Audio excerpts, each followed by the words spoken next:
Blessed be y'all, this is Jen Fremont. Hope I got my camera set right this time. I want to talk about some stuff that I was writing in my journal earlier, and some things kind of got clearer in my mind.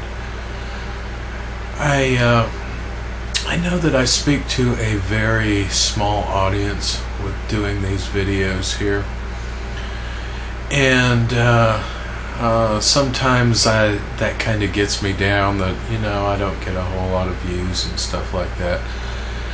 And everybody's programmed to think that bigger is better, and if you reach a wide audience, then you're actually doing something. But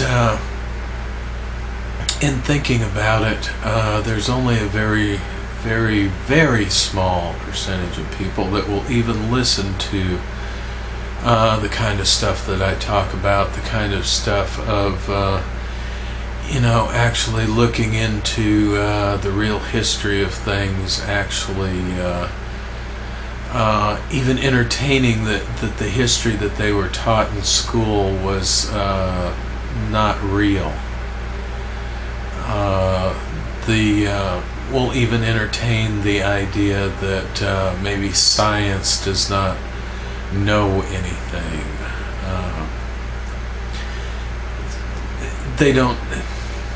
I mean, there's a few things that, yes, it's obvious from observation that certain things are true, but those are very, very small things. When you get into things like physics and chemistry and things like that, you'll learn that everything is a theory of how it actually works, because things are on such a scale that we can't directly observe a lot of things that happen. We can only infer that is what is happening by setting up tests and things like that. And like if you add one chemical compound to another chemical compound, and you get a reaction between the two, and you take the resulting compound and then put it into a machine that tells you what's in it and that sort of stuff. You can see that, okay, yeah, you've made this other compound, but it's a lot harder to tell if that compound is actually the atoms are bonded in a certain way, or things like that. When they make drugs, for example, you can have many different variations of the exact same chemicals in the exact same proportions, but bonded in a different way, and those things act very differently when they're in the body. And the drug makers know this, but it would be cost prohibitive to them to try to separate out those different things. So a lot of stuff that has side effects and things like that, the reason it does is because there's a small amount of something that actually does an action in the body, but there's also a much probably larger amount of things in that same compound that are made out of the same quantity of atoms of different elements that are bonded in a different way, and so they react in a different way. And I'm kind of getting off the subject, but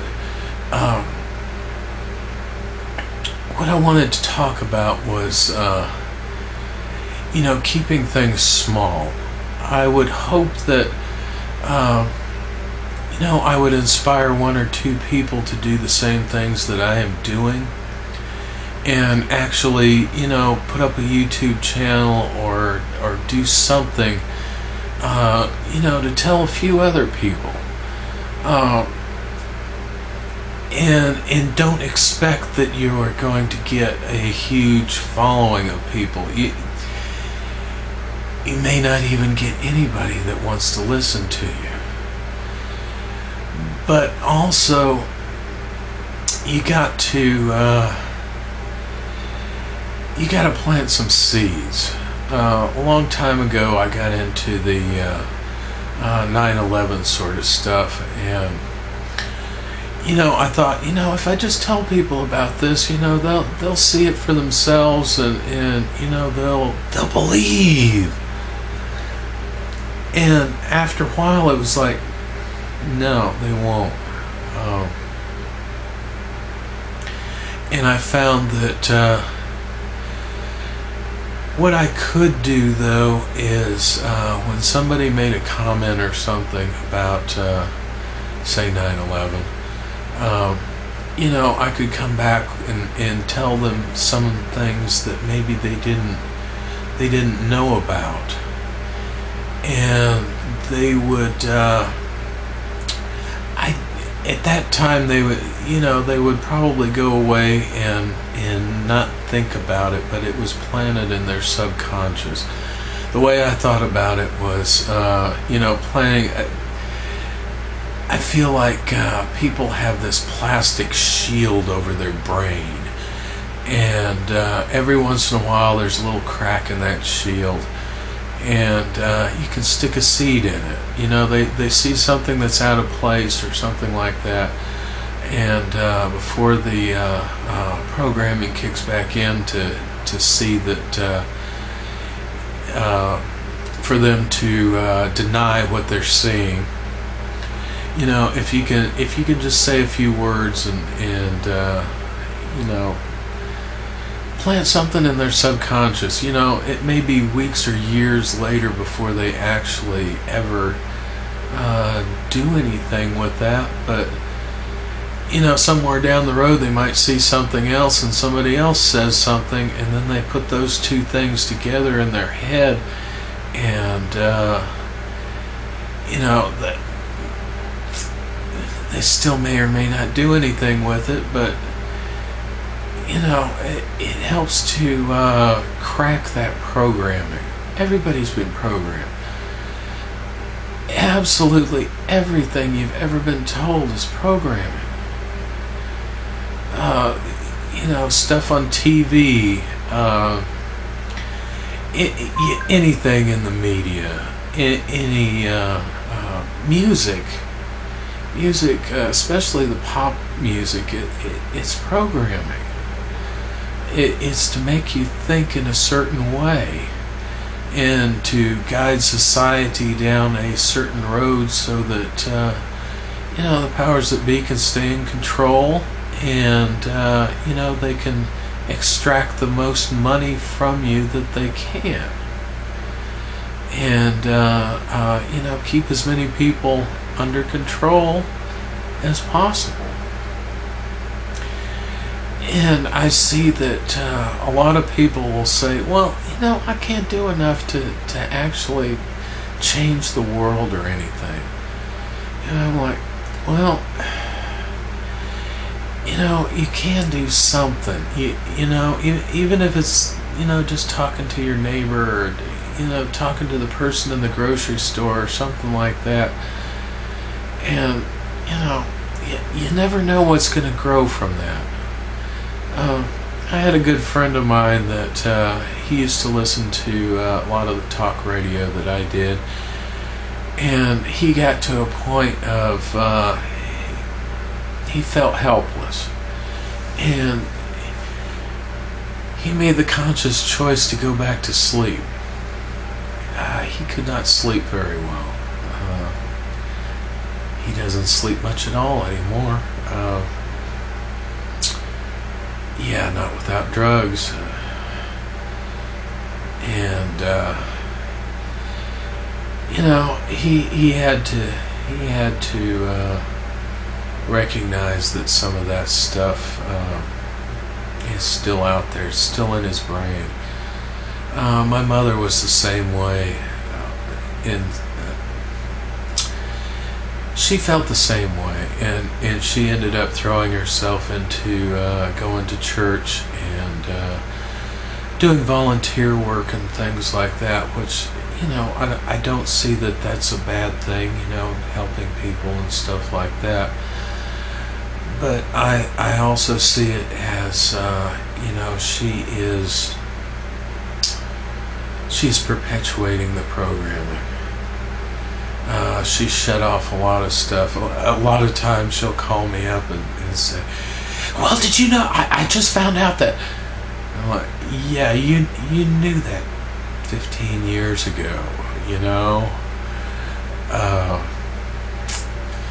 and she made the choice to just shut that stuff off. And it's such a small percentage of people that actually entertain anything. Even the magical folks have a hard time. They can step outside the box to try things with spirits and meditation and things like that. But you talk to them about other subjects and they're just closed, and they run to the doctor all the time, and they have faith in the medical system, and a lot of them are sick. And I think to myself, why should anybody who is a magical person be sick all the time? Why? You have the power to change yourself. That is what magic is about. And yet you give that power away to somebody else that probably, I won't say that most doctors don't have your best interest at heart, but I know a lot of them don't. They're interested in making money. And if you're healthy, they're not going to make any money. If they're not prescribing you drugs that you take and buy, they're not going to make any money. So it's in their best interest to keep you unhealthy. And whether they know that on a conscious level or not is debatable. I doubt that most medical people go into things thinking that they're going to keep people sick and things like that. They go into it to help people. And a few of them recognize, what the deal is and go along with it. A few of them recognize it and they get out of it and they try to tell people about it. And usually they are very marginalized, and they end up homeless and or in jail for something stupid that they really didn't do. Just stuff like that. And so I'm hoping that I have inspired a few people to do something like I am doing here. I feel like I am putting an idea out there. I am birthing a child. That child is an idea. The idea is that you can be free in your own mind. You can break the programming that you have been indoctrinated with since birth. There is other ways to think. There are other ways to be that don't involve having to slave away at a job every single day and barely get by. I hope this has been helpful for you. This is Jim Fremont. Blessed be y'all.